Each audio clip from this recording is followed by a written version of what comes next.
ressentir et c'est super. Parce qu'effectivement, je pense que ça sera un peu l'objet de nos échanges. La French Tech a réuni aujourd'hui un panel de femmes inspirantes. Donc vous en avez la liste derrière elle. Enfin, vous ne la découvrez pas, vous. On l'y connaît, on donc voilà. Et effectivement, l'idée, c'est d'échanger avec elles sur les parcours, sur les enjeux, sur parfois les difficultés. Et un peu, parfois, on va parler d'auto-limitation et de manière de les contourner. Alors, d'abord, je me présente. Moi, je suis Véronique Jacques, je co-dirige le Connecteur, qui est un média local en ligne qui s'intéresse aux questions d'innovation, d'entrepreneuriat et puis plus globalement, au sujet de transformation sociale. Et on parle assez souvent de cette question, de la place des femmes dans la société. Parce que ça aussi, je pense qu'on se le dira, ça n'a pas évolué partout de la même manière. Il reste encore quelques éléments à faire progresser.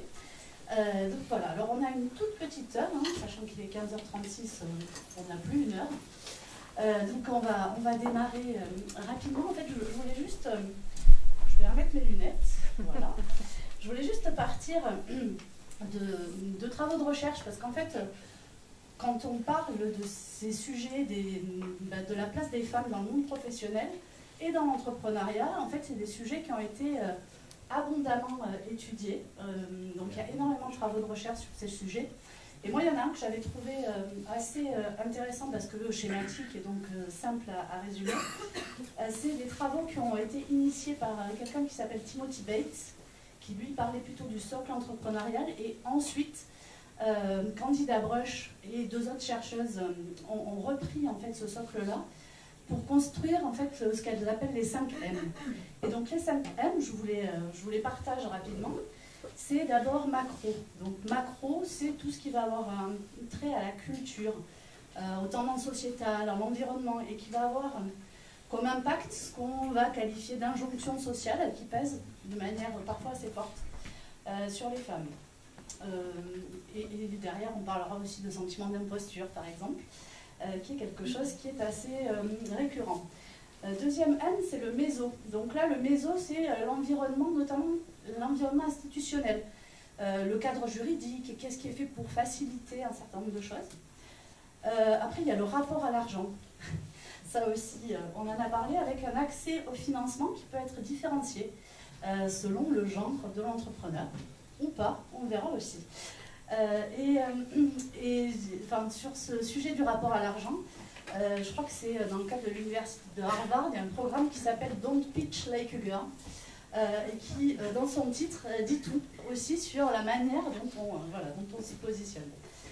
Il y a le sujet, bien sûr, de la maternité, et donc de ce que ça peut avoir comme impact sur cette notion de multivie, cette notion, j'y reviens, d'injonction, de charge mentale, etc. Et puis aussi de temps dédié à ce qui est jugé non essentiel. Et on en parlera tout à l'heure quand on abordera la question de l'implication dans les réseaux. Voilà, et alors il en reste deux, c'est le marché, avec là aussi l'approche business versus l'approche basée sur l'affect. Et donc ça aussi, on en parlera. Et puis aussi en rapport au prix, à la valeur, et voilà, ce qu'on met derrière. Et enfin, le dernier M, c'est celui du management, et avec notamment la question de la capacité de délégation et l'envie de maîtriser l'ensemble des compétences, peut-être pour faire preuve d'eux, en tout cas, enfin voilà. Donc voilà, c'est autour de ces 5 M, en fait, je pense qu'on va rebondir dessus, et c'est un peu comme ça que j'ai envie de démarrer. Et en fait, je vais te donner le micro, parce qu'en fait, j'avais envie qu'on parte sur un sujet très concret. Donc, tu représentes la fondation Elle Bouge. Donc, si tu peux juste expliquer brièvement ce que fait l'association. Et en fait, la question que j'avais envie de poser, c'est quelles sont les questions qui reviennent le plus souvent de la part des jeunes filles devant lesquelles vous intervenez. Bonjour à tous, donc mon nom est Amélie Noël, donc je suis avant tout ingénieure en recherche et développement chez Valeo et aussi déléguée régionale donc Auvergne pour l'association Elle Bouge. L'association Elle Bouge est une association nationale qui a pour but de sensibiliser les jeunes filles aux métiers techniques et scientifiques pour les élever, donc c'est-à-dire pour qu'elles aillent faire des études scientifiques pour à minima être techniciennes, ingénieures, docteurs et venir travailler dans l'industrie, dans les nouvelles technologies, dans l'informatique, tous les domaines où il manque pas mal de filles. Donc on intervient en fait de la primaire, collège, lycée. On fait également des portes ouvertes dans les différentes usines chez nos partenaires. Donc, par exemple, ici, on a Michelin et Valeo pour montrer quels sont les différents métiers qu'il peut y avoir dans les usines et montrer aussi qu'on a besoin de femmes et qu'il y a il y a des femmes et on en veut encore d'autres. Et donc, pour répondre à ta question, quand on va voir les collégiennes, principalement collégiennes et lycéennes, les questions récurrentes qui reviennent, c'est la question du salaire. Et la question de l'équilibre vie professionnelle, vie privée. Comment vous faites pour être ingénieur et avoir des enfants? La plupart croient qu'on travaille le week-end, qu'on n'a pas de vacances, alors que ce n'est pas vrai du tout. Mais voilà, c'est les deux grosses questions qui reviennent. Et la question aussi sur le sexisme revient beaucoup. À savoir, est-ce qu'on est confronté au sexisme dans notre travail de tous les jours? Merci. Vous m'entendez au fond sur le micro parce que donc, à Nadia, en fait, l'idée c'était que vous puissiez, parce qu'en fait, quand j'ai parlé avec chacune d'entre vous, vous avez chacune votre vécu et il n'est pas du tout homogène. Vous n'avez pas toutes vécu ce sentiment d'être exclue parce que femme au sein d'équipes masculines, etc. Et donc j'avais envie que vous puissiez réagir par rapport à ces 5 M là, qui synthétisent un peu la carte des sujets féminins, par rapport à ce qui vous parle le plus et que vous avez eu à relever. Donc, bonjour à tous, donc Nadia Auclair, je dirige une start-up BioUp. J'ai un parcours aussi similaire, j'ai démarré chez Valeo en ingénieur R&D aussi, donc dans l'industrie automobile, puis après dans l'industrie agroalimentaire. Alors moi j'ai plutôt eu de la chance, alors visiblement, parce que déjà j'avais envie d'aller vers les sciences, donc voilà, j'avais une attractivité et rien à voir avec le genre, enfin, juste ça m'intéressait. Et puis tout au long de mon parcours, voilà, j'ai pas eu de discrimination ni salariale ni en termes d'évolution. Bon, juste des remarques sexistes, voilà, je ne sais pas si le mot juste est acceptable, mais en tout cas, voilà, j'ai plutôt un parcours qui a plutôt été boosté et sur lequel j'ai jamais ressenti de la discrimination. Donc, voilà, peut-être que je suis chanceuse ou peut-être qu'on est arrivé enfin à quelque chose de normal, mais voilà, donc sur la relation et sur les 5M, c'est ce que voilà, on avait partagé ensemble. Moi, je me suis fait accompagner en termes de coaching pour pouvoir plus gérer ma posture et, voilà, et assumer finalement des rôles à responsabilité. Et ce travail-là sur moi voilà, m'a permis peut-être d'être beaucoup plus à l'aise dans des postes et dans des fonctions à responsabilité. Et finalement, cette posture ou ce changement, enfin cette position de posture a permis peut-être aussi à mes interlocuteurs de voir que j'assumais mon rôle et mes responsabilités. Donc voilà, moi c'est plutôt ce travail sur moi qui m'a beaucoup aidée dans mon parcours. On y reviendra. Alors bonjour à toutes et à tous, donc je suis Sophie Momège et donc je suis la fondatrice et la présidente d'un laboratoire pharmaceutique qui s'appelle Cole et qui est dédié aux maladies rares de la cornée. Alors moi j'ai encore une histoire différente puisque j'ai été salariée pendant 25 ans et donc effectivement j'ai quand même subi, on va dire, un certain nombre d'épreuves, de choses à traverser pour m'affirmer et puis aussi faire évoluer mes collaboratrices femmes.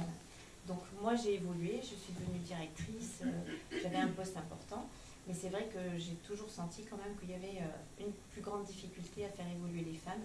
Ça a changé au fur et à mesure, il y a eu un certain nombre de lois, alors c'est terrible d'en arriver à devoir avoir des lois pour faire changer les choses, mais la loi sur la parité, les choses comme ça, ont quand même un petit peu forcé la main.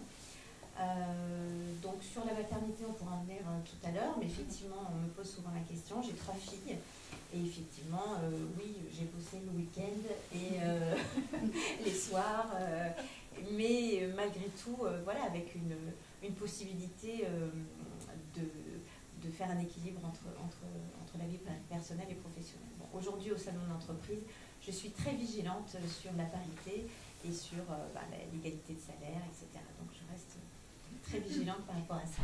gardez le micro, parce que comme ça on va garder ce micro-là pour vous trois. Et Yamina. Merci Sophie. Bonjour à tous, je suis Yamina Je sais pas Hakem. s'il fonctionne celui-là. Il fonctionne ou pas? Non. Oui, il faut me mettre sur Vous m'entendez? Toujours pas. Alors, Celui-là. celui-là. Vous m'entendez mieux? Oui. Ok. Donc bonjour à tous, je suis Yamina Hakem, ravie d'être là et de partager mon expérience. Donc mon background, je suis de Clermont-Ferrand à l'origine, j'ai fait LEA, Blaise Pascal, et comme il est nécessaire de faire un stage à l'étranger, je suis partie faire un stage à Londres. Et c'était le début de ma carrière à l'international. Je suis restée à Londres pendant une bonne quinzaine d'années.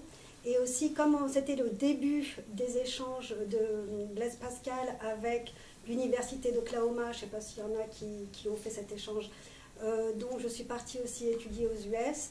Et là, j'ai été super intéressée par le mode de vie américain. J'ai toujours été intéressée par le mode de vie anglo-saxon. Et donc, après avoir habité 15 ans à Londres, je suis rentrée à Clermont et je suis repartie. Et là, je rentre de 9 ans à San Francisco, où j'ai créé ma boîte. Donc, on va dire que dans ce parcours professionnel à l'international, on va dire que ça n'a pas été simple. Autant le dire tout de suite, c'est jamais très simple. Alors, ça me fait rire quand on parle de ne pas travailler le week-end, c'est assez impressionnant. Quand on dit 35 heures en France, les 35 heures, on les a fait le mercredi. Hein. Donc, il ne faut pas se leurrer non plus. Bon, il y a des conditions de travail assez intéressantes, mais par contre, il est sûr d'une chose, c'est que quand on est une femme, et si c'est un environnement professionnel où si on arrive à donner des résultats, à délivrer et à être compétent, si la compétence dans le boulot est reconnue, dans ce cas-là, très facilement, on est promu puisque on est utile à l'entreprise. Et c'est un environnement aussi, encore une fois, j'ai toujours travaillé dans un domaine international où la prise de risque est beaucoup plus appréciée. Donc, si on sait apporter des solutions, avoir une initiative, répondre à des critères professionnels, là on a un plan de carrière qui est quand même assez agréable. Mais ceci dit, j'ai commencé ma carrière, j'étais dans une équipe avec 5 personnes et c'était tous des hommes. Voilà, des grands Américains d'1,80 m et moi 1,50 m, il y avait plein de choses, mais ça reste quand même une très belle expérience. Et j'en parlerai plus après sur ce qu'on a fait depuis. Oui, bonjour, Aude Malaba, donc je suis ingénieure en informatique chez Michelin. Donc moi, un peu le parcours, donc mes études informatiques, j'ai pas ressenti spécialement de problème. J'avais décidé que je ferais ça, j'ai fait ça. J'ai eu mon diplôme. Une fois arrivée dans le monde du travail, c'était un peu plus compliqué. Effectivement, l'équilibre vie pro, vie perso, alors j'entends hein, si les 35 heures, tout ça, ça fait rire les week-ends. Moi, j'avais pris la décision d'être là pour ma famille, mes enfants. Mon mari avait une carrière qui était importante aussi, donc c'est moi qui n'ai pas travaillé les week-ends. Ma carrière, résultat, n'a pas forcément avancé aussi vite qu'elle aurait pu si j'y avais mis toute ma vie. Votre carrière est incroyable. J'aurais aimé avoir la même, hein, vraiment. Enfin là, on est quand même sur aussi un choix qui a des incidences et qui fait partie. Et j'ai fait un autre choix, voilà, et je l'assume. Mais en parallèle, j'entends quand même, si on a des compétences et qu'on montre, moi c'est ce que j'ai fait toute ma vie en fait, on m'a toujours dit dans tous mes boulots, t'es ultra compétente, c'est un truc de fou, par contre on va faire la promotion du gars à côté de toi qui a moins bien travaillé. Voilà. Ça résume à peu près ma vie. Ce que j'ai expliqué quand j'ai fait le questionnaire avec Véronique, c'est que dans l'informatique, on change de projet tous les 3 ou 4 ans, et tous les 3 ou 4 ans, il fallait que je refasse mes preuves. Donc tous les 3 ou 4 ans, je recommence, et c'est toujours pas fini. Là, j'ai changé de projet il y a 6 mois, et de nouveau, il faut que je refasse mes preuves, et de nouveau, on me dit oh, mais en fait, tu es ultra compétente. Oui, je le sais. et je sais pas ce que ça va faire pour la suite, quoi. Donc j'avance, mais tout petit peu par petit peu. Donc j'ai pas eu la chance d'avoir pas de discrimination, moi c'est le contraire. Et j'ai aussi un peu flagué ma carrière parce que je me suis occupée de mes gosses. Voilà. Mais j'adore mon travail. Hein. Et ton entreprise, j'espère. Et mon entreprise. Oh, bon, on a la même, alors. Je sais pas s'il y en a d'autres dans la salle, on ne sait jamais. Est-ce qu'il y en a d'autres dans la salle? Donc, voilà. Ils ne se sont pas désignés. Donc, moi, Anne Aubert-Lopez, je suis recruteur chez Michelin pour la R&D. Avec la particularité, c'est que je ne suis pas du tout RH de formation. Je suis une scientifique. C'est aussi pour ça que j'ai dit, bon, allez, je suis peut-être... voilà, je ne sais pas si je suis inspirante, mais en tout cas, voilà, je prône le fait que c'est quand même des carrières intéressantes aussi pour les femmes d'être dans des sciences. Hein. Donc, ça me tient à cœur d'être ici pour montrer que oui, on peut faire plein de choses intéressantes. Moi, ça fait que 18 mois, hein, je suis une jeune recruteur, on peut me dire jeune, à mon âge, c'est au top. Et avant, j'ai été dans des milieux, quand on a réfléchi avec Véronique, je me suis dit que je me suis souvent vraiment éclatée dans mon travail. J'étais beaucoup en lien avec des gens, dans du management transverse, c'est-à-dire chef de projet, etc., où j'ai plutôt été très bien accueillie dans les milieux où j'étais plutôt masculin, en usine ou ce qu'on appelle ici à Clermont en centrale. Je dirais que je pense que là où parfois j'ai pu sentir, peut-être, je vais pu parfois me sentir un peu moins prioritaire, c'est peut-être effectivement quand il s'est agi de saisir des occasions et des opportunités. Peut-être que je ne me suis pas permis, je me suis toujours posé la question un peu, c'est quelle est ma part à moi d'oser demander, voilà, en me disant est-ce que je suis assez compétente, je suis qui pour vouloir postuler à ça. Et ça, je pense que je l'ai appris en prenant un peu d'âge, et peut-être que c'est un peu lié aussi, en tout cas aux femmes de ma génération, d'avoir dit j'ai envie d'y aller, mais comment j'ose. Et puis il se trouve que moi aussi, ma carrière, voilà, pendant 4 ans et demi, c'était pas prévu, mais j'ai suivi mon conjoint en Espagne, je devais retravailler, ça s'est pas fait, voilà, donc du coup pendant 4 ans et demi, j'ai pas travaillé. Je me suis occupée de mes enfants qui étaient tout petits, et je peux vous dire une chose, c'est que quand j'ai retravaillé, je me souviens encore de ce premier jour en usine, j'ai adoré. Vraiment, j'étais là, mais oh là là là là, ça m'a manqué. Voilà. Vraiment, et ça a été pas facile de retrouver du travail, je le dis aussi, parce que ça me tient à cœur. Je suis arrivée deuxième plusieurs fois. On m'a dit, bah ouais, mais quand même, vous êtes arrêté 4 ans et demi de travailler, on n'est pas sûr que vous y arriviez de... Voilà. Et j'étais là, non mais j'hallucine, quoi. Donc voilà. Donc depuis, vraiment, j'ai à cœur de faire attention. Si je ne suis pas bien dans mon poste, eh ben, je vais changer. Parce que ce n'est pas toujours facile. Hein. Voilà, ça m'est arrivé que ça soit compliqué. Et je pense que ça, c'est important. Et moi qui suis au recrutement aujourd'hui, je fais attention d'être de pouvoir essayer de recruter des gens de différents profils, hommes ou femmes. Mais ça, c'est important. Voilà. Moi, je crois beaucoup à la complémentarité, je crois beaucoup à l'équilibre. Et c'est important. Voilà. On est là, c'est moins pour inspirer que pour dire, mais oui, s'il y a des jeunes femmes, même des plus vieilles femmes, voilà, il y a des femmes, voilà. Il ne faut pas hésiter à prendre la place qu'on a à prendre. Voilà. Je rêve d'un monde où on peut être la personne qu'on est. Voilà. Je dirais que l'autre chose, si je peux, l'autre point dans les M où ça a été plus compliqué, je suis quelqu'un d'un peu extravertie, débordante, et souvent on m'a reproché d'être trop dans l'émotion. Voilà, je me souviens d'un de mes managers qui m'a dit Anne, il faut apprendre à maîtriser tes émotions. Il fallait entendre, ne pas partager ses émotions. D'accord, c'est pas... Voilà. Or, je pense que maîtriser ses émotions, c'est savoir les dire avec de l'équilibre de nouveau. Donc j'ai essayé d'apprendre à être un peu plus équilibrée dans la manifestation de mes émotions. Voilà. Mais voilà, mais pour moi, c'est ça aussi, c'est de prêcher autour de moi et d'aider les gens que j'ai pu encadrer. J'ai eu l'opportunité d'être manager. Voilà, ben de pouvoir favoriser que les gens puissent être ce qu'ils sont, voilà, bien sûr en faisant attention aux gens autour, mais et qu'ils puissent exprimer et leur apprendre à exprimer aussi leurs émotions. Parce que je pense que c'est hyper important et que souvent, je ne sais pas pourquoi, j'y réfléchis beaucoup, je n'ai toujours pas tranché si c'est inné ou acquis, mais que voilà, c'est quelquefois plus facile pour nous, femmes, de pouvoir l'exprimer, et ben c'est un avantage. Et comment on peut s'y appuyer et le développer autour de nous. Je vais faire la promo de l'atelier d'après, parce qu'on va parler coopération. Et en fait, on sait que pour des coopérations constructives, exprimer, alors la diversité, et puis avoir capacité à exprimer et ses émotions et ses besoins, ça fait partie aussi du socle de base. Donc et alors du coup j'ai envie que vous vous disiez, parce qu'en fait je crois que c'est ton expression, hein, j'ai pas envie d'être un homme comme un autre, ça rebondit là-dessus aussi, c'est-à-dire comment on garde en fait ses particularités ou ses manières d'être dans un environnement qui a envie de vous faire entrer dans une case. Alors comment, je sais pas, moi je sais que je l'ai gardé effectivement, et ce que dit Véronique, je l'avais expliqué, j'ai eu pas qu'une seule fois, mais plusieurs fois mes managers qui m'ont dit ça serait bien que tu sois comme les autres gars en fait, c'est tellement plus simple. Voilà, j'ai jamais voulu m'y résoudre en fait, parce que j'en vois qui rigolent, mais c'est vrai, hein, c'est vraiment vrai.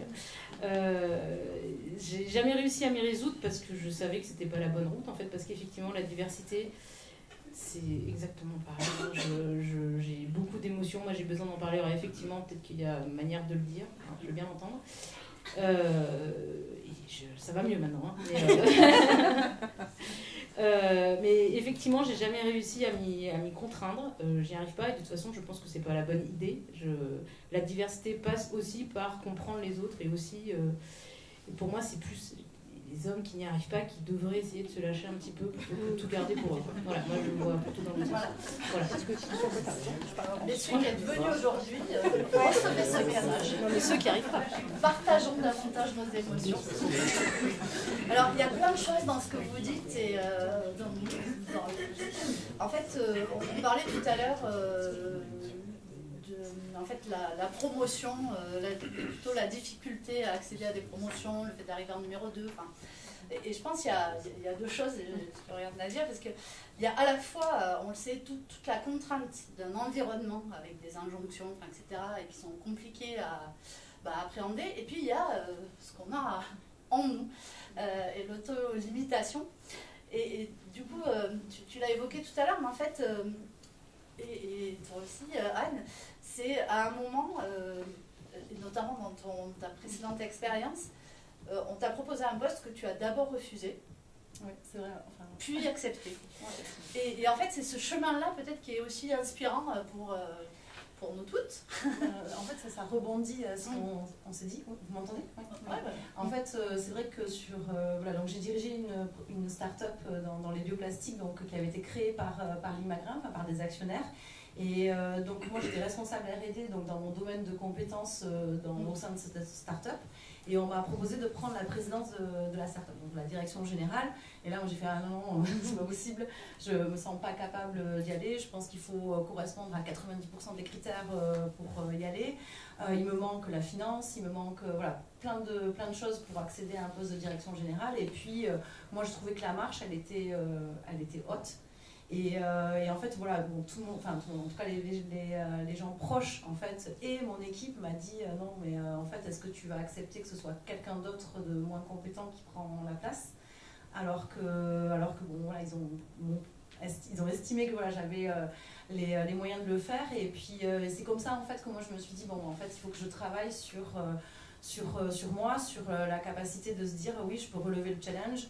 Alors moi par contre je rejoins ce qu'on a pu entendre, j'ai quand même bossé beaucoup, soir et week-end, pour pas être défaillante non plus, et avoir envie de me prouver, de prouver à ceux qui m'ont poussé sur ce poste-là que je pouvais y arriver. Donc là par contre l'équilibre perso-pro on oublie, j'ai complètement zappé. Et en plus c'était un moment où j'avais un tout jeune garçon de 3 ans, donc ça a été un peu compliqué. Mais ce travail que j'ai réussi à faire sur moi, franchement je l'ai vraiment apprécié dans cette prise de poste. Je ne regrette pas du tout, d'ailleurs je me suis relancée dans la même aventure, parce que ça m'a manqué. Et c'est vrai que j'ai trouvé ça bien de faire ce travail. Parce que souvent on m'a dit quand tu es un homme, alors bon, j'aime pas trop le côté genré, mais quand on est un homme en général tu prends le poste et puis après tu vois si tu t'en sors, et puis quand tu es une femme tu réfléchis avant si tu as la capacité de prendre le poste.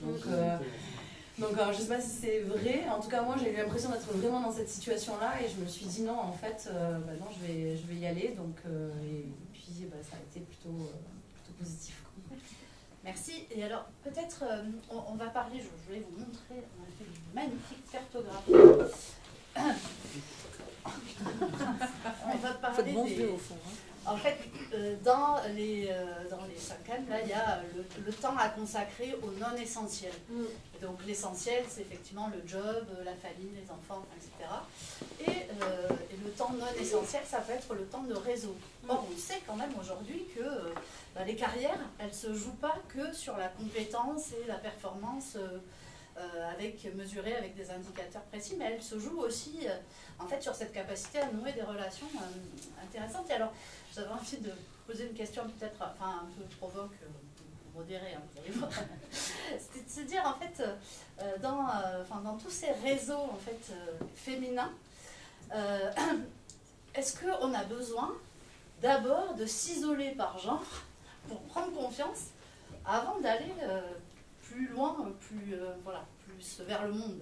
Et en fait, alors, Yamina, je pense que ton expérience à San Francisco, elle est dans ce sens.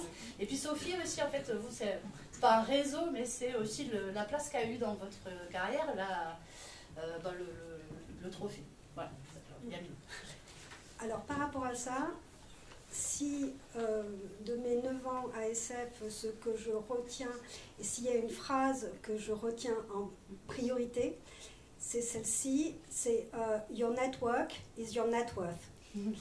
Donc, votre réseau est votre valeur. Parce qu'en fait, il est important de savoir que... Moi, c'est ce qui m'a sauvée, en fait. Hein. C'est vraiment quand je suis allée à SF, que je crée ma société à partir de 2 ou 3 personnes que j'avais rencontrées qui m'ont présenté telle personne. Et ce que j'ai trouvé d'extraordinaire là-bas, c'est qu'il y avait pas mal de ce qu'on appelle des meet-up. Et des meet-up, c'est des groupes de rencontres sur un sujet particulier. Donc j'allais au meet-up sur la biotech, sur la pharma, sur la science, sur l'IA, et sur des sujets mais complètement variés. Au début, c'était donc des sujets variés pour comprendre l'écosystème en place. Mais après, je suis allée plus dans le détail et vraiment, ce qui a été super intéressant pour moi, c'était de rentrer dans des groupes de travail, style HBA, et c'est Healthcare Businesswomen Association. Et donc là, c'est une association qui regroupe toutes les femmes dans la healthcare.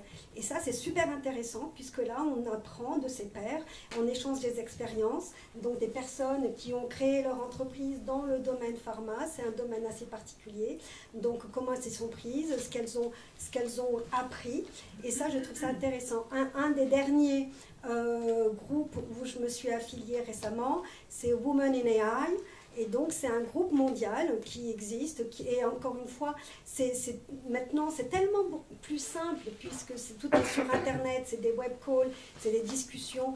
Et donc là, on échange sur les femmes dans les AI. S'il y en a une qui veut poser une question, je cherche un boulot, ou je cherche une recommandation, comment tu as fait ci, quelle formation, je suis d'ici, je suis de là.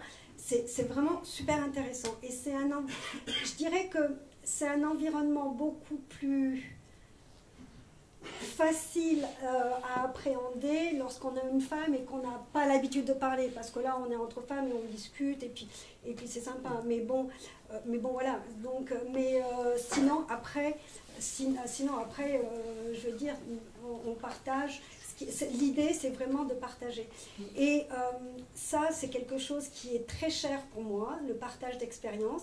Et je sais que quand je suis arrivée à SF et que j'ai voulu créer la société, avoir de nouveaux deals, les gens prennent le temps de prendre un café et voilà, de discuter.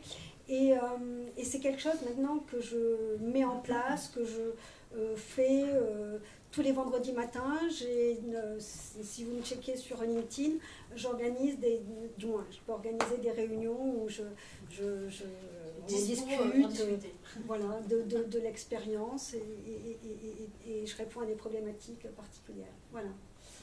Merci. Mais le réseau est important. Et c'est vrai qu'en fait, ce qui peut poser question, hein, tu as dit tout à l'heure, j'aime pas quand c'est genré, mais en fait, on voit bien, je crois qu'Audrey est arrivée, pour femme chef d'entreprise, leader mondial, pardon, je m'en mêle des pinceaux, femme leader mondial. En fait, dans la continuité, je disais, Simplon a créé une formation, un sas de formation réservé aux femmes avant d'accéder à la vraie formation. Et le fait d'avoir créé ce sas qui permet aux femmes de prendre confiance leur a permis d'augmenter le taux de réussite à la formation et donc d'augmenter le nombre de femmes formées pour intégrer des métiers tech. Elles bougent, on en discutait aussi, en fait vous intervenez devant uniquement les filles. Pourquoi? Sauf en primaire, bien sûr. Pourquoi Alors, on seulement les intervient filles devant les filles, sauf en primaire, bien sûr, où là on ne fait pas de différence. Alors pourquoi? Tout simplement parce que si vous faites une table ronde, vous mettez 10 filles autour de la table, ça va discuter, elles vont poser des questions. Vous mettez un seul garçon, il n'y a plus personne qui ouvre la bouche, il n'y a que le garçon qui va parler.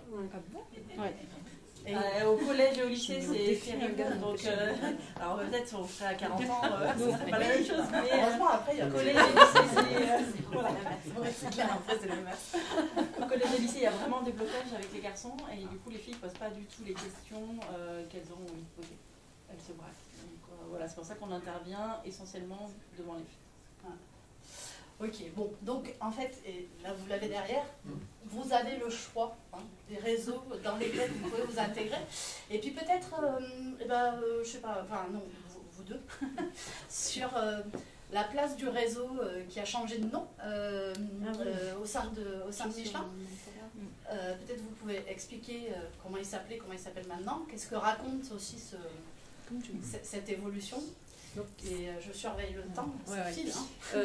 Donc ça a été monté par des femmes de l'entreprise, et après l'entreprise a porté le projet. Et c'est bien des femmes qui s'étaient aperçues qu'il y avait un plafond de verre, et voilà, et comment on essayait de dépasser ça en formant les personnes et ces femmes-là. Donc c'est un réseau qui s'est monté qui s'appelait Women Forward, pour essayer de promouvoir en interne comment on aide les femmes à avoir la bonne posture, à changer, à s'interroger sur leur place, à prendre leur place davantage. Et la volonté, c'était que ça soit ouvert davantage aussi aux hommes qui avaient envie de faire ça. Sortir du genré. Bon, avec le nom Woman Forward, on s'est dit que c'était plus compliqué pour se projeter. Et donc, il y a eu tout un travail et on nous a demandé un peu à tous notre avis. Et il s'appelle désormais Better Together, d'accord? Parce que l'idée, c'est vraiment de dire la diversité, elle est aussi dans chacun. C'est-à-dire, moi je le vis dans mon travail aujourd'hui, mais c'est vraiment une question de profil. Vous pouvez être un homme avec beaucoup de ce qu'on attend d'habitude chez les femmes, de douceur, et puis vous pouvez être une femme avec un lead très fort. Je pense à Margaret Thatcher, toujours quand on me demande où tu vois ça, on en avait besoin d'une femme forte, mais en tout cas, voilà. Et donc ce réseau, il est là aussi pour aider les personnes, il fait du mentoring, il développe justement des ateliers de confiance en soi pour les personnes qui se disent que, pour être davantage ce qu'elles ont à vivre, comment on peut les aider à trouver les bonnes postures. Il y a du mentoring, il y a un tas de projets, d'outils, il y a un réseau think tank pour réfléchir ensemble. Et juste si je partage, puis après je te laisse la parole, moi je me suis inscrite dans ces réseaux parce que je me dis mais qu'est-ce que je fais à mon échelle pour essayer de changer un peu les choses. Je peux continuer à m'insurger, j'adore m'insurger, c'est mon truc, indigné, yes. Mais en même temps ça fait rien avancer, si ce n'est que les gens autour de moi en ont ras-le-bol, ça y est, c'est encore Anne qui fait ça, Et je me dis qu'est-ce que je peux faire, je contribue en étant dans ces réseaux. C'est aussi pour ça que j'avais adhéré à Elle Bouge, parce que je suis convaincue qu'il faut que les personnes puissent avoir le choix, que si les jeunes femmes ont envie de faire des sciences, elles puissent faire les sciences. Après, si elles n'ont pas envie, on ne va pas les forcer, mais au moins qu'elles aient le choix et qu'elles sachent qu'on peut vraiment s'éclater, hommes ou femmes, à faire des métiers scientifiques. Voilà. Merci. Oui, je vais rajouter un petit truc, puis après je voudrais que Sophie puisse parler de... Vas-y. Excuse-moi. Non, oui, juste, moi, pourquoi je suis arrivée dans Better Together, c'est aussi pour contribuer, mais c'est aussi pour moi de sentir qu'il y a des choses qui bougent quelque part. Parce que des fois, dans mon projet, dans mes problèmes à moi et les gens autour de moi, j'ai l'impression qu'il y a une espèce d'inertie et que rien ne va bouger. Et d'aller dans ce genre de réseau, ça m'a aidé à me dire, mais si, il y a des choses qui bougent, il y a des choses il y a des choses qui évoluent. Et j'avais besoin de voir que ça bougeait quelque part pour ne pas me sentir piégée là où j'étais. Merci. Et donc, c'est pas un réseau, mais ça a un peu la même fonction. Pour vous, il y a eu un trophée, il y a eu un effet démultiplicateur. C'est ça. Alors, en fait, moi, je ne fais pas partie de réseau de femmes, mais je pense que ma vie a changé grâce à l'intervention d'un réseau de femmes. J'étais salariée, donc j'ai eu ma première partie de carrière comme salariée, et je pense que je ne m'étais pas rendu compte de tout ce que j'avais fait depuis le début de ce travail, depuis toute mon évolution, la croissance de l'entreprise aussi, à laquelle j'avais fortement contribué. Et des gens de l'extérieur, des femmes, m'ont dit c'est super ce que tu as fait, il y a un trophée, il faut que tu participes. Et voilà, j'ai dit voilà, mais je n'aurais jamais, qu'est-ce qu'elle me raconte bon, voilà. Et là, il fallait remplir une candidature. Et c'était fait par des femmes, donc très précis. Très, voilà, on rentrait justement dans l'émotionnel, on rentrait dans nos valeurs, ce dont on était fiers, ce qu'on avait loupé, ce qu'on aimerait refaire, voilà, ce qui est nos fiertés, etc. Donc, je suis vraiment rentrée dans cette candidature en me disant bah, fais-le pour voir un petit peu ce qu'il en ressort. Et ça m'a transformée quand même. Et à la fin, je me dis waouh, mais c'est qui? C'est moi, quoi. J'étais quand même assez fière. Bon, ceci dit, j'ai dit je n'aurais jamais trouvé. Et donc c'était au niveau régional. Voilà, bien entendu, je n'ai pas la légitimité pour y aller. Bon. Et au fait, j'ai effectivement reçu le trophée au niveau régional comme femme de l'économie. Et ensuite, il y a eu un trophée au niveau national qui a été remis à Paris par une députée qui a mis en place justement la loi pour qu'il y ait pas la parité, mais au moins 40% de femmes dans les conseils d'administration. Et donc, j'ai eu aussi le trophée national. Alors là, j'en revenais pas non plus, j'avais l'impression de me voir marcher. Mais là, voilà, j'ai pris conscience quand même, et je remercie ce réseau de femmes qui m'a poussée à me poser des questions sur moi-même. Et je pense que ça, effectivement, il faut arriver à le faire, parce qu'on en a parlé tout à l'heure, les hommes, ils le font naturellement, et ils ont bien raison. Et nous ne le faisons pas, et on a bien tort. Donc voilà, il faut qu'on arrive à faire ça, nous aussi. Et c'est vrai que ça m'a transformée, puisque derrière, j'ai quand même compris ce que j'avais effectué. Et puis, ça m'a donné le terreau pour commencer ma transformation, ma mue, jusqu'à ce que je puisse avoir l'opportunité de créer mon entreprise. Voilà. Donc aujourd'hui, je pense que ça n'est pas pour rien si je suis chef d'entreprise, et c'est sûrement en partie grâce à ça. Il a fait prise de conscience. Beaucoup insister pour remplir ce...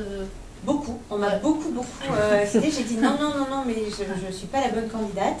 Puis il y a une autre copine qui est venue, qui m'a dit mais il faut que tu le fasses, et puis non, et puis bon, finalement j'ai dit bon allez, je vais leur faire plaisir, voilà, et je l'ai fait. Mais voilà, je suis très contente aujourd'hui, hein. Je les remercie encore.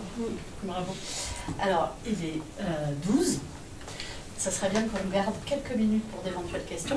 J'ai envie qu'on termine ce tour de table plutôt sur chacune où vous êtes, comment vous pouvez agir. Alors soit, quelqu'un a dit tout à l'heure, moi je suis vigilante sur les équilibres dans mes équipes, comment vous recrutez. Cette histoire qui est très genrée, hein, un homme par rapport à une annonce, il se positionne, s'il a la moitié des critères, une femme, il faut l'intégralité, voire plus. Est-ce que ça, c'est des choses que vous observez? Est-ce que vous avez appris à lire les candidatures d'une manière différente? En gros, qu'est-ce que vous faites avec ça, là où vous êtes? Quels sont vos outils, vos leviers, vos points de vigilance que vous pourriez partager avec notre large audience du jour? Hop, Yamina, c'est toi qui t'y colle. C'est très simple. Ça fait combien de temps que je recrute? Ça fait plus de 20 ans que je recrute. Comment je vois les choses et comment elles ont évolué? On va dire qu'il est sûr d'une chose, c'est que quand on a en face de soi un CV d'un homme et qu'on le reçoit, on voit tout de suite la confiance en soi qui vraiment qui est un premier lieu. Ils sont capables de tout, ils peuvent tout faire, mieux que les autres. Ensuite, et moi j'ai juste une expérience, celle-ci elle est pour vous donner un exemple, quoi. Donc je travaillais à Londres, mes entretiens étaient en anglais, et évidemment, bon, ça faisait un moment que j'y étais, donc j'ai essayé de cacher mon accent français, et il fallait savoir parler français. Et le gars qui me dit, mais oui, en anglais, mais of course I speak French. Je dis, ok, let's have a conversation then. Et là, le mec, il était coincé, il n'arrivait pas à en sortir. Mais c'est ça, c'est ça. Alors que une femme que je vais recevoir, eh bien, ça sera beaucoup plus terre à terre, beaucoup plus concret dans le détail de son expérience, de ce qu'elle a fait, de ce qu'elle peut faire. Et on sent tout de suite que ça sera du vrai, quoi. Et c'est quand même différent. Et vraiment, le truc, si j'ai un mot à dire par rapport à tout ça, c'est à dire aux filles et aux femmes, osez, quoi. C'est simplement ça, mais osez. Faut y aller, quoi. Faut y aller, faut pas avoir peur. Faut y aller. Sinon, on est les meilleurs, quoi. On est les meilleurs, franchement. Et alors ça, c'est quelque chose que vous dites toutes, en fait, que quelque part, les femmes sont plus performantes. Mais complètement. Alors, plus responsables, c'est incroyable. moi, je suis plus Sophie va modérer, je crois. je suis plus modérée. Moi, j'aime l'équilibre, effectivement. Alors, c'est vrai que les CV, quand je les regarde, moi, c'est d'abord l'expertise et puis les compétences. Oui, bien sûr. Ça, c'est bien sûr. Après, oui, effectivement, dans l'entretien, il faut un petit facteur correctif, je pense, parce qu'effectivement, une femme, elle va moins oser se mettre en avant qu'un homme. Ça change un petit peu, je trouve. J'aime bien que maintenant les jeunes générations arrivent et puis elles se vendent de façon objective, et les hommes aussi. Je trouve qu'il y a quand même une évolution quand même dans les générations. Mais c'est quand même l'équilibre entre les deux qui fait la force, le côté attractif, et puis voilà, et on se complète. Et puis même, il y a les jeunes, les vieux, les femmes, les hommes, ceux qui ont des expériences, ceux qui sont nouveaux dans le domaine. Voilà, c'est un mélange, c'est le mixte en fait qui compte. Moi, je vais rebondir sur ce que vient de dire Sophie. Je suis complètement en phase, c'est-à-dire que voilà, donc tout d'abord bien sûr les compétences, donc avant de savoir l'âge ou le sexe de la personne. Et puis après il y a aussi le savoir-être. Enfin, moi je trouve que c'est une composante qui est hyper importante, et que ce soit une femme ou un homme. Finalement, alors c'est hyper dur de le détecter sur des entretiens. C'est sûr que c'est pas toujours évident. En tout cas, pour moi, de mon expérience, c'est souvent le facteur clé de succès ou d'échec. C'est pas, voilà, la compétence, je pense que quand on bosse et quand on a l'attitude, on va aller la chercher, enfin sur ce qui manque, si elle n'est pas non plus essentielle par rapport au poste, mais voilà, en fait c'est plutôt vraiment ce savoir-être qui va être important et qui va avoir aussi un impact dans l'équipe et dans les résultats. Donc voilà, c'est sur ça en fait que je m'appuie, même si c'est pas une science exacte et que femme ou homme on se plante des fois sur des recrutements, mais voilà, ça c'est le point. Et après c'est de savoir aussi dans le mélange, dans l'équipe, dans la projection, pour avoir des profils aussi un peu différents, parce que ça amène aussi de la richesse. Alors je parle sur la partie par exemple innovation, d'avoir des parcours assez différents, de gens qui viennent d'écoles, d'autres d'universités, d'autres qui ont des parcours atypiques, en fait d'essayer de fusionner ces parcours-là au sein de l'entreprise. Ça a souvent été, en tout cas moi de mon point de vue, assez riche dans la création et dans les résultats. Déjà quand on a tout ça, c'est déjà pas mal. Alors moi je ne vais pas vous parler de recrutement du coup, parce qu'on agit plutôt avant. Ouais. Donc nous au sein de l'association, voilà, on veut vraiment développer le réseau pour avoir de plus en plus de femmes qui viennent témoigner vers les jeunes filles, parce qu'elles apprécient ça. Ça leur fait découvrir plein de métiers, plein de choses, voilà, plein de nouvelles choses. Qu'ingénieur, ça veut rien dire, mais ça veut tout dire en même temps. On peut faire 20 métiers différents en étant ingénieur, donc tout ça c'est vraiment important. Si jamais dans l'assistance il y en a qui veulent, c'est un appel. J'ai un stand en bas. On a un stand en bas, donc n'hésitez pas à venir discuter avec nous. Voilà, on est toujours à la recherche de personnes qui voudraient venir témoigner. On accepte aussi les hommes qui viennent témoigner, surtout ceux qui travaillent par exemple dans des équipes de femmes ou des recruteurs qui seraient, je sais pas, des femmes, et qui ont envie de partager leur expérience avec les femmes, c'est tout à fait possible aussi. Donc voilà, donc sachant que nous, en fait, on s'est rendu compte quand même que depuis notamment les récentes variations du bac, on va dire, ça nous pose beaucoup de problèmes dans les filles pour la science, en fait, elles abandonnent très vite les maths, donc il faut qu'on agisse de plus en plus tôt, donc collège, voire là même on commence en primaire. Et voilà, si jamais vous avez des filles qui sont au lycée, surtout, et qu'elles aiment un peu les sciences, ne pas abandonner les maths, parce que ça ferme beaucoup de portes derrière. Il vaut mieux les garder au lycée, et on verra après si on les garde, mais au moins jusqu'au bac. Alors, pareil sur la partie recrutement, moi je vais pas dire grand chose, mais j'ai juste parlé de ma dernière expérience, donc le dernier CV que j'ai vu là, pour rentrer chez Michelin. Effectivement, j'avais pas 100% des compétences, je devais être à 80%. J'allais pas postuler, et en fait, à force de voir des articles sur LinkedIn qui dit les femmes n'osent pas, machin, tout ça, j'ai fait ma vieille, t'es pile dans le truc, alors on postule. Voilà. Et le recruteur l'a vu, il a dit oui, effectivement, cette partie-là, mais c'est pas grave. Ah bon, d'accord. Donc c'est passé. Oui, moi je rejoins un peu Sophie sur le fait que, et Nadia, je trouve pas forcément de différence aujourd'hui. Alors je reçois pas mal de jeunes, hein, et sur des métiers techniques et scientifiques, parce que peut-être que c'est pas vrai pour tous les domaines. Voilà, je me permets de témoigner sur mon domaine, où je vois pas beaucoup de différence. Je vois aussi des jeunes hommes qui manquent encore un peu de confiance en eux, hein, quand on leur demande quoi leur point de vigilance. Je vois encore des jeunes qui ont un peu de mal à parler d'eux-mêmes. Donc voilà, donc ça fait partie, hein, de mon job d'essayer de les faire parler de ce qu'ils ont envie de faire, voilà, de leur faire sortir du schéma qu'ils ont essayé d'apprendre avec leur CV. Voilà, j'en vois qu'il y a des petits filous, hein, mais bon, je pense à mes femmes. Et je crois beaucoup que ça demande aux recruteurs, et je pense vraiment qu'on a ça à cœur, ça nous demande du temps en fait. La diversité demande du temps. C'est-à-dire, faut sortir, faut passer pas mal d'énergie pour convaincre les équipes autour de prendre des profils un peu décalés.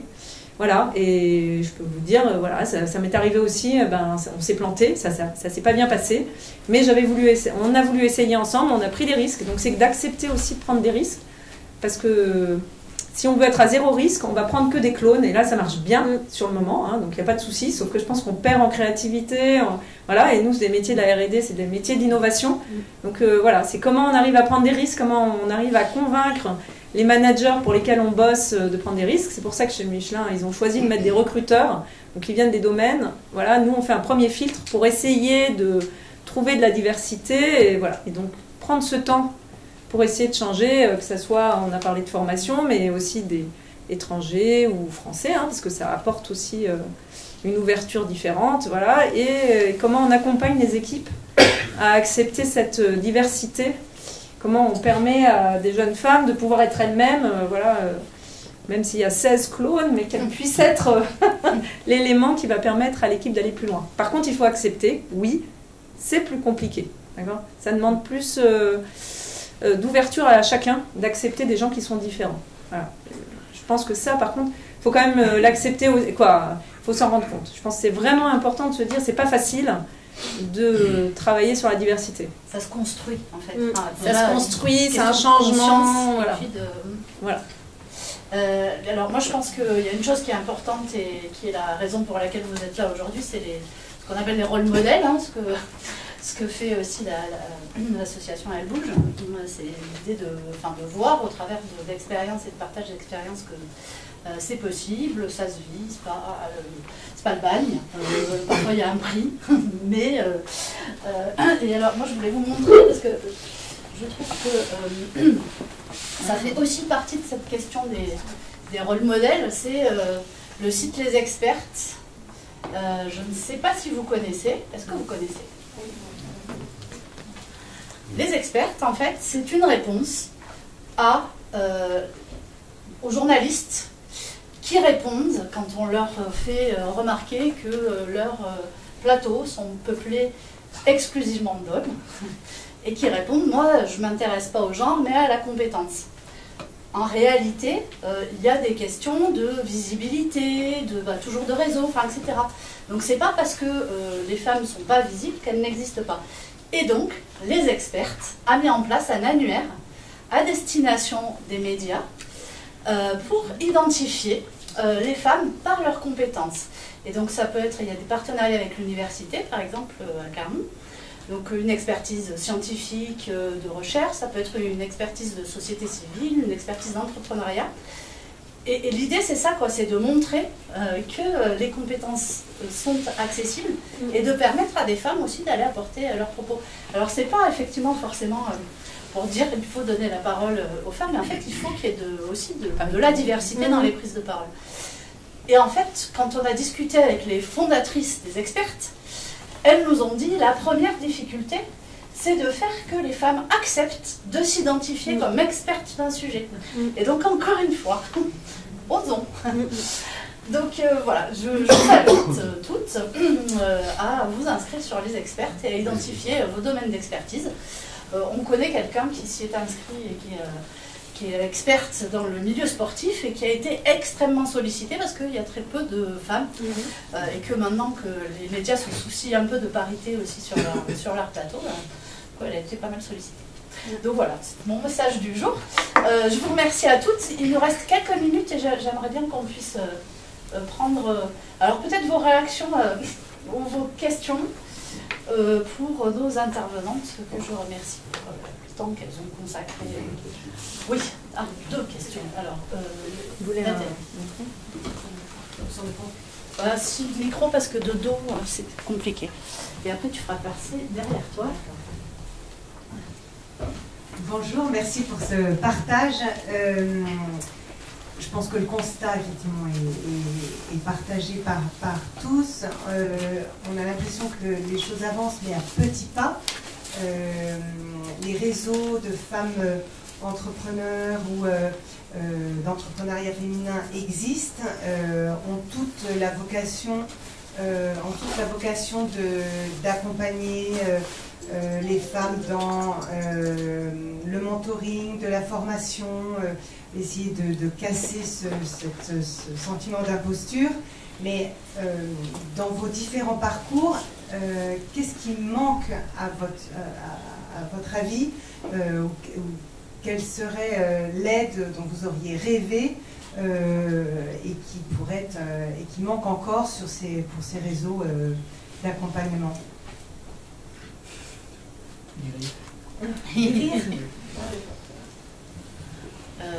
Alors, est-ce que encore une fois, je pense que les compétences, on les a en nous-mêmes. Ce qui m'aurait aidé, moi, c'est qu'il y ait une prise de conscience masculine plutôt. Voilà. Aujourd'hui, je suis ravie qu'il y ait une assemblée mixte. Voilà, moi j'ai 3 filles, mais toutes mes copines qui ont des garçons, je leur dis tu leur expliques bien et tout, parce que c'est aux garçons qu'il faut expliquer les choses. Les filles, nous on sait, hein, comme me disait, on est fortes et on le sait. Enfin, on le découvre peut-être, mais c'est vrai que oui, moi je pense qu'il manque de la prise de conscience.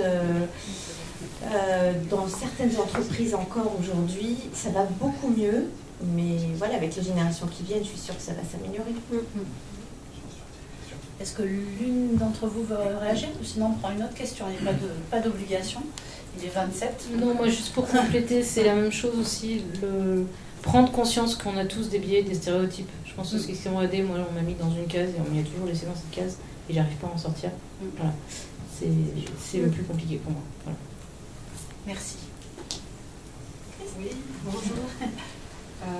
Moi, je voulais rebondir sur... Tu peux dire d'où tu parles aussi. Pardon?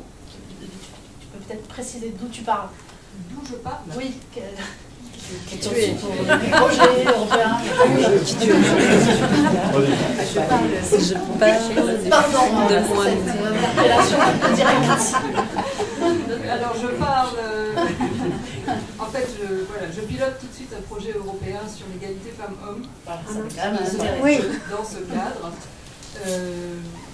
donc je travaille à Clermont Métropole. Dans ce cadre, j'ai découvert donc une étude en début d'année qui explique avoir fait donc une étude sur les évaluations qui sont faites en CP et en CE1 sur le décrochage des filles en mathématiques qui intervient 4 mois après leur entrée en CP. Et ce que vous évoquez toutes, c'est un manque de confiance en soi. Et ce manque de confiance en soi, il commence dès le primaire, visiblement.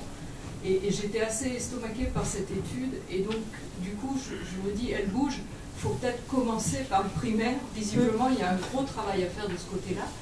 Les filles décrochent, on voit déjà le décrochage au bout de 4 mois. Bien sûr, à la fin du CP, il est avéré et il va se poursuivre et se compléter chaque fois après au collège et au lycée. Ça me semble absolument dramatique et je pense qu'effectivement, alors, en dehors des carrières scientifiques, parce qu'effectivement, on se prive du coup de beaucoup de compétences, ce sont les filles les plus performantes qui décrochent le plus au niveau du CP. Et donc, je pense qu'effectivement, il y a un gros travail à faire de ce côté-là, au niveau de l'éducation nationale. Je pense que les instituteurs et les institutrices ne sont pas conscients de ça. Et vraiment, tout est basé sur cette confiance qui fait que, effectivement, les petites filles perdent leur confiance en elles. Et ce que vous évoquez toutes, c'est quand même à la base toujours un peu cette histoire-là. Donc je pense qu'effectivement, le travail qu'il faut qu'on commence, et il est vraiment à commencer dès l'âge de 6 ans. Peut-être que je vais rebondir là-dessus. C'est simplement, c'est un problème évidemment français, mais c'est mondial.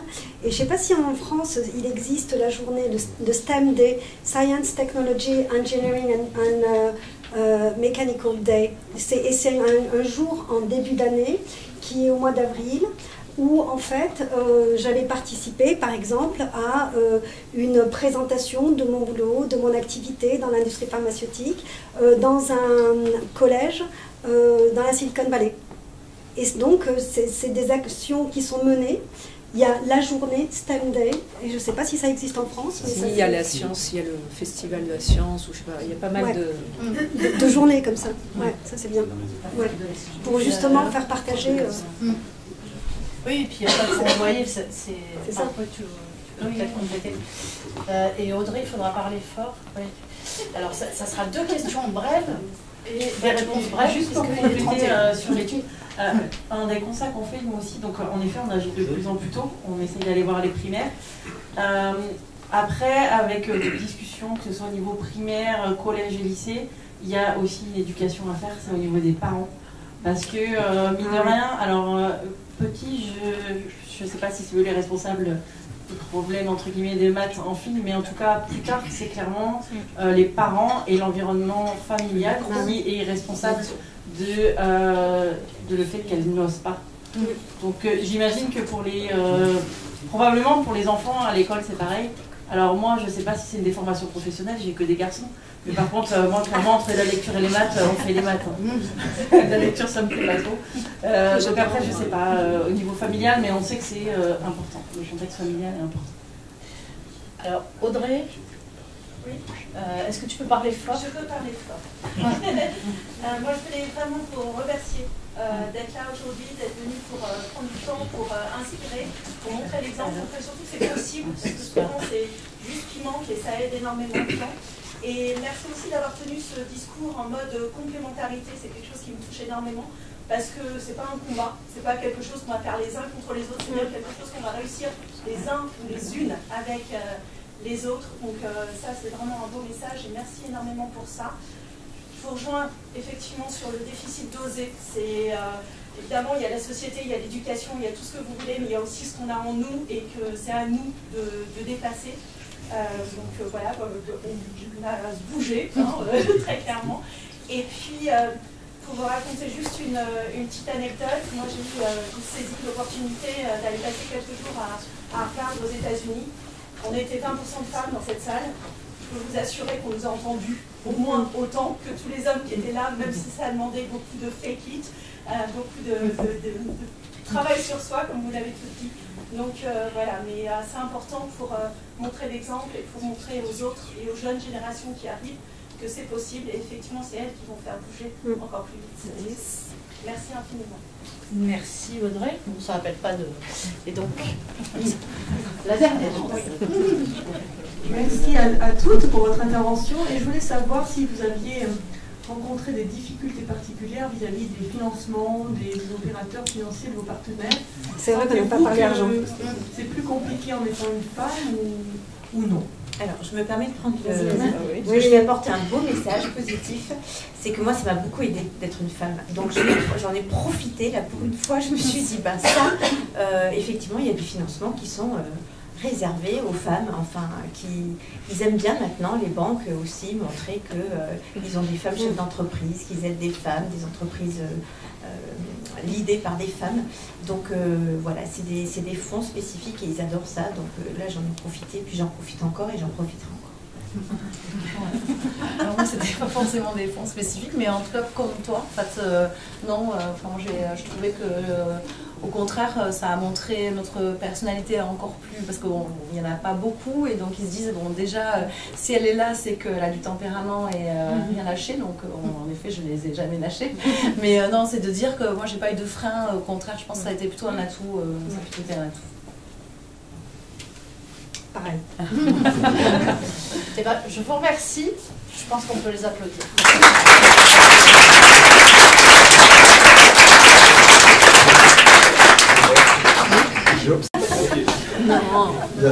Il y a une expression qui est au final pas très pertinente, qui dit derrière un grand homme, il y a souvent une grande femme. Et j'aimerais vous poser la question, derrière les grandes femmes que vous êtes, est-ce que vous avez le soutien d'un homme, de votre homme? Est-ce que quelque part, l'homme peut-être, qui a pu, ou qui partage votre vie, a pu vous soutenir dans votre démarche entrepreneuriale? Totalement nécessaire. Totalement nécessaire. Ouais. Moi aussi, c'est un équilibre familial et avec 3 enfants, il fallait un équilibre. Donc effectivement, je lui ai tendu le bras dès le début. non, mais bien sûr, oui, c'est très important. Avec un enfant de 3 ans, c'était pareil. Et moi je dirais que pas forcément. Voilà. Moi je m'en suis débarrassée et j'ai dû me débrouiller toute seule. J'avais la garde de mes enfants et voilà, et j'ai réussi. Mais je me suis toujours dit que grâce à mes enfants, ça m'avait un peu équilibré parce que moi je suis très engagée dans ce que je fais. Donc dans le boulot, si je fais pas attention, donc là je vois ils sont. Donc je suis pas si jeune que ça, je sais, j'ai l'air hyper jeune. Donc mes enfants ont 22 et 24 ans, ils sont autonomes, mais maintenant je travaille encore plus qu'avant parce qu'il n'y a personne pour me rappeler à la maison. Mais du coup, non, je pense que c'est tant mieux si on a du soutien autour, mais je pense que c'est quand même à l'intérieur de soi qu'il faut vraiment muscler pour le faire. Et oui, c'est mieux quand vous avez des gens pour vous aider, que ce soit un compagnon ou une compagne, mais voilà, je trouve ça important de se dire que quand même le premier maillon, c'est ça qu'on a dit aujourd'hui, c'est quand même soi. Oui. Voilà. Et après pour équilibrer, c'est chouette, c'est mieux pour nos enfants d'avoir un équilibre, de voir, de ne pas faire forcément 7h30 du matin, 19h le soir, ce que les miens ont pu faire parfois, mais voilà. Après quand j'arrivais trop tôt, ils me disaient que j'arrivais trop tôt. Donc, mais voilà.